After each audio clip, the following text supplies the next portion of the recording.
Shalom, selamat pagi Bapak Ibu Saudara yang terkasih di dalam nama Tuhan Yesus.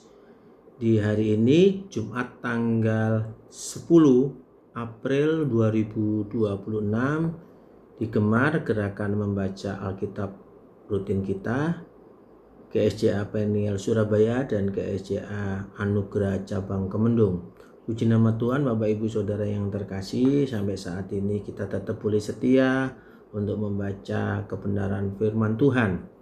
Bapak Ibu Saudara yang terkasih, mari kita mau sama-sama belajar akan kebenaran firman Tuhan supaya kita semakin hari semakin diteguhkan dan semakin hari kita boleh seperti Kristus karakter kita.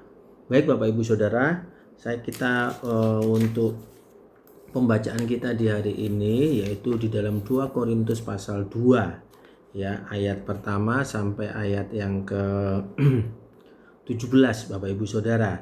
Tetapi saya mau ambil satu poin yang sangat penting bagi kita bersama. Ya, saya terberkati di ayat ini, di ayat yang ke-5 sampai ayat yang ke-11 Bapak Ibu Saudara.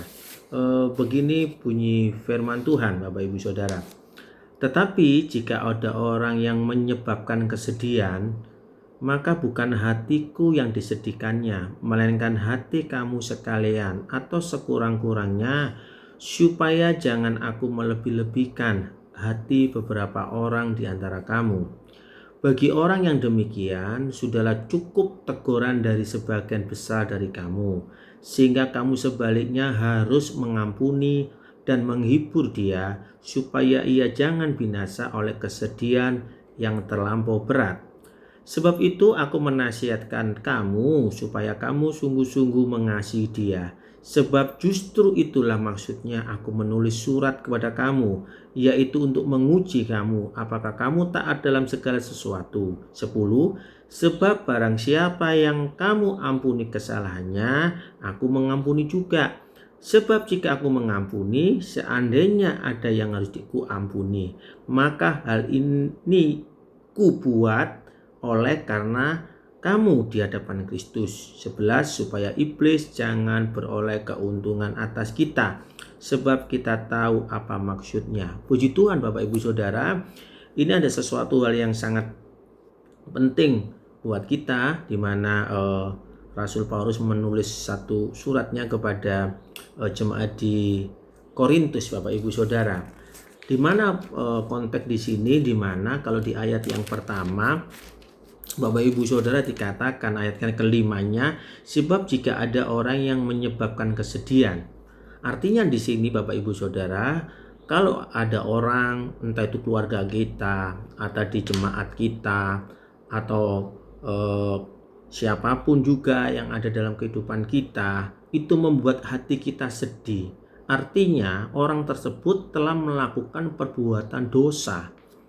Entah itu perzinahan, entah itu pencurian, ataukah apapun juga yang membuat dosa secara moral, yang membuat hati kita sedih Bapak Ibu Saudara. Nah, di sini Rasul Paulus memberikan satu pengajaran buat kita.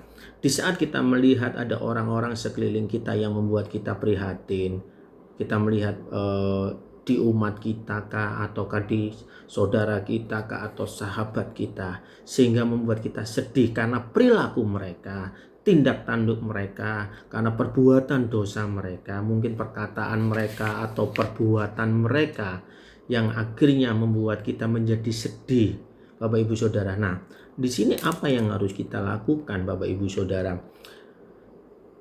Ini yang sangat penting. Yang pertama Bapak Ibu Saudara, di situ di ayat yang ke-6 ya, kalau kita perhatikan di situ, bagi orang yang demikian sudahlah cukup teguran dari sebagian besar dari kamu. Bapak Ibu Saudara yang terkasih, jika kita ada melihat atau mendengar ataupun yang membuat hati kita sedih karena perbuatan mereka yang telah berdosa, Bapak Ibu Saudara, kita harus tetap mengasihi. Kasih Bapak Ibu Saudara itu ada, yaitu ada didikan. Didikan di mana Bapak Ibu Saudara? Kita tegur dengan hati yang lemah lembut.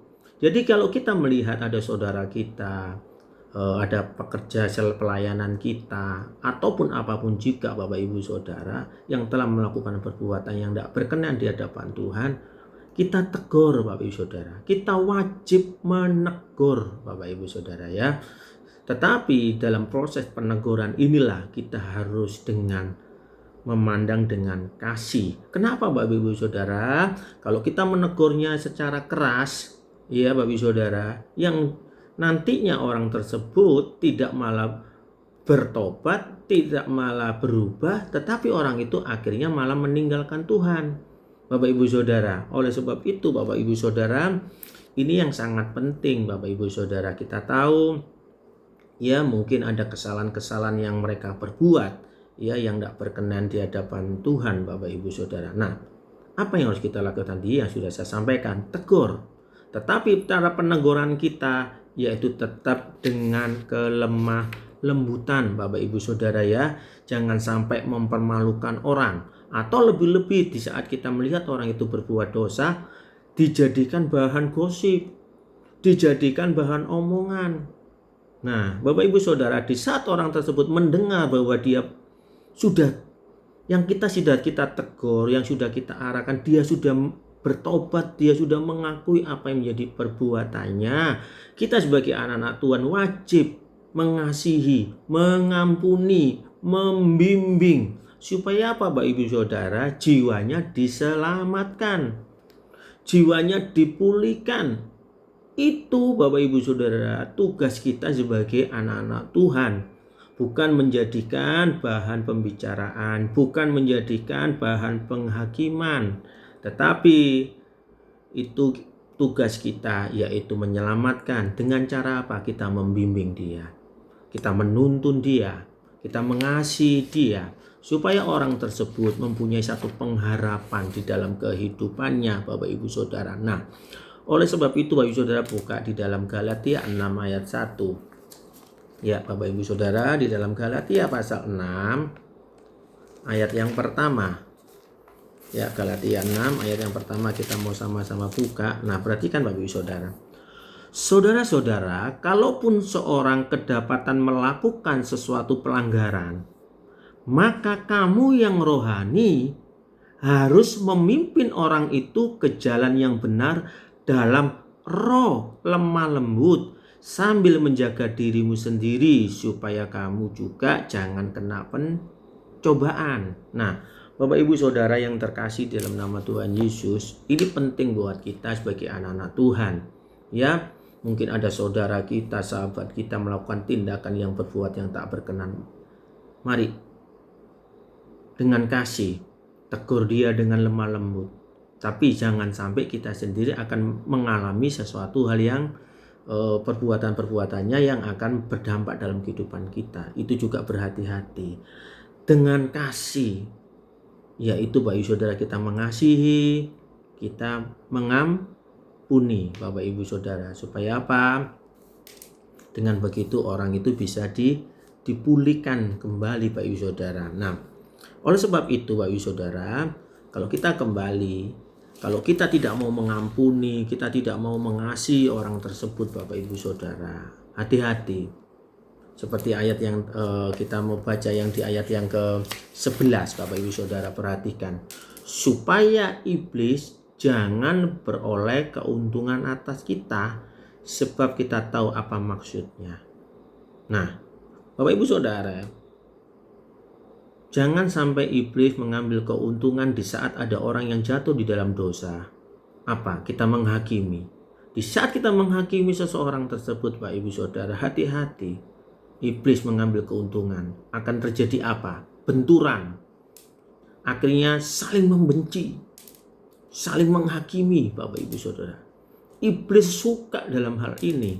Di saat kita menghakimi satu dengan yang lain, di saat kita mencibir satu dengan yang lain, Bapak Ibu Saudara, iblis bersuka cita.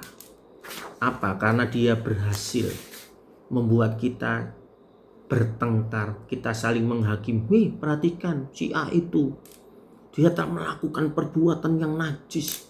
Si B itu, tahu enggak kamu, dia telah melakukan sesuatu yang tidak berkenan, mencemarkan nama baik gereja kah, mencemarkan nama ini atau itu. Nah, ini dibutuhkan satu respon kita sebagai anak-anak Tuhan, terlebih hamba-hamba Tuhan, para pekerja-pekerja Tuhan, pekerja-pekerja Kristen. Ini yang harus kita pahami, Bapak Ibu Saudara. Di saat kita mendengar itu, bukan malah kita menjadi hakimnya ataupun seolah-olah harusnya seperti ini, harusnya seperti itu.